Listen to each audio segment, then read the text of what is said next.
मराठ्यांना सध्या गाड्या अडवण्याचं काम करण्यात आलेले आणि बऱ्याच ठिकाणी मराठा बांधवाच्या गाड्या ह्या मंदात जाऊ देत नाहीत। आमच्या जोपर्यंत गाड्या भेटत नाही तोपर्यंत आमच्या गाड्या 5 किलोमीटर मागे लावता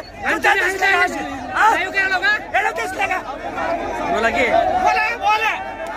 आमच्या गाड्या बाहेर उभा केल्या तुम्ही फरागत फिरता म्हणजे बंद करा आम्हाला खायला कुठून देता तुम्ही आता। भावांनो मराठ्यांच्या गाड्या सध्या मनात येऊ दिल्या जात नाहीत म्हणून मराठ्यांचं म्हणणं आहे की जोपर्यंत आम्हाला गाड्या मना येऊ देत नाहीत किंवा आम्हाला पार्किंगची सुविधा केली जात नाही तोपर्यंत आम्ही इतर गाड्या सुद्धा अडवणार असं म्हणणं आहे।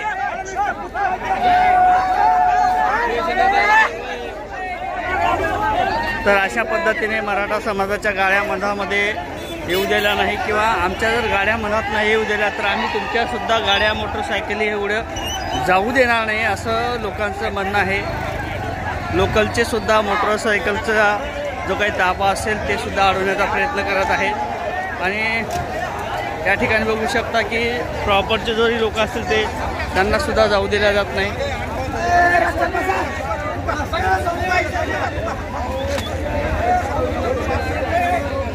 तर ह्या प्रतिक्रिया तीव्र होताना बघत आहेत। जोपर्यंत मराठा मुलांना आरक्षण किंवा मराठ्यांना आरक्षण दिलं जात नाही तोपर्यंत असं जाम केलं जाईल असं प्रत्येकाचं म्हणणं आहे।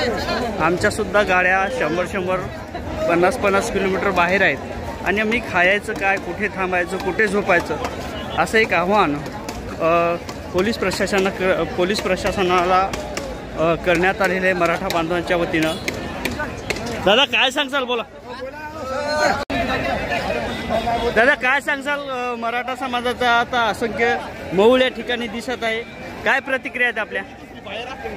आज मुंबई येथे मराठा समाज हा मोठ्या प्रमाणात लाखोच्या संख्येने इथं जमलेला आहे, पण सरकारकडनं बऱ्याच गाड्या ह्या कुठं ठाणे, कुठं कुर्ला अशा बऱ्याच ठिकाणी त्यांनी गाड्या अडवून ठेवल्यात।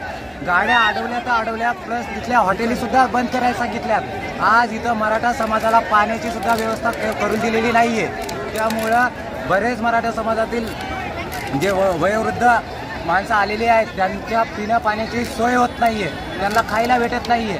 इव्हन आता जरी ते आले त्यांच्यासोबत सामाई नाही पण पाणी मराठा बांधवांचं म्हणणं आहे की तात्पर्य की जो काही गाड्याचा ताप आहे ते 100-50 किलोमीटरवर आहे आणि आजूबाजूच्या हॉटेल सुद्धा बंद झालेले आहेत। जेवायचं काय, खायचं काय आणि सरकारने या नगरपालिकेने काहीतरी करायला पाहिजे होतं, परंतु ते कार्य सुद्धा केलेलं दिसत नाही। पाण्याची सुविधा उपलब्ध करून द्यायला पाहिजे होती। सरकार मराठ्यांचा रोष ओढून घ्यायच्या तयारीत दिसतोय।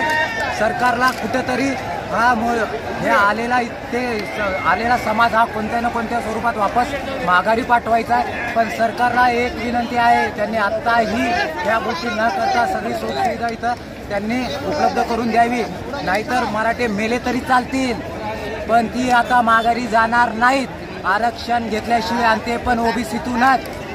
ह्या होत्या मराठा बांधवाच्या प्रतिक्रिया आणि प्रत्येक मराठा समाज हा या ठिकाणी थांबलेला आहे। प्रत्येकाचं म्हणणं आहे की जोपर्यंत आम्हाला जेवण्यासाठी किंवा या ठिकाणी आमची राहण्याची सोय असेल ती स्वतःच करेल, परंतु जेवणाची सुद्धा करायची गरज नाही। परंतु सांगायचं जर झालं तर जे काही मराठा समाज या ठिकाणी आलेला आहे त्यांचं असंही म्हणणं आहे की आम्ही जोपर्यंत आमच्या गाड्या तुम्हाला सुखरूप पोहोचू देत नाही किंवा आम्हाला पार्किंगची सुविधा जी काही केलेली असेल त्या ठिकाणी जाऊ दिल्या जात नाही किंवा जे काही रस्ते बंद करण्यात आलेले आहेत तोपर्यंत ते रस्ते खुले केल्याशिवाय किंवा या पंचायतच्या माध्यमातून नगरपालिकेच्या माध्यमातून जेवणाची वगैरे सोय होत नाही तोपर्यंत आम्ही सुद्धा हीच भूमिका घेणार।